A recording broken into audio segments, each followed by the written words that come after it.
जपाकुसुमसङ्काशं काश्यपेयं महाद्युतिं तमोरि सर्वपापघ्नं प्रणतोऽस्मि दिवाकरम्।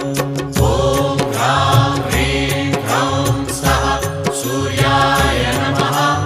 ॐ ह्रां ह्रीं ह्रौं सः सूर्याय नमः।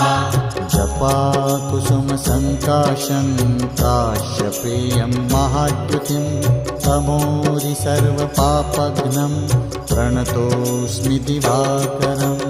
ॐ ह्रां ह्रीं ह्रौं सः सूर्याय नमः।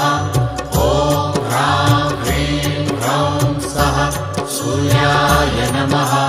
जपाकुसुमसङ्काशं काश्यपेयं महाद्युतिं तमोरि सर्वपापघ्नं प्रणतोऽस्मि दिवाकरम्। ॐ ह्रां ह्रीं ह्रौं सः सूर्याय नमः। ॐ ह्रां ह्रीं ह्रौं सः सूर्याय नमः। जपाकुसुमसङ्काशं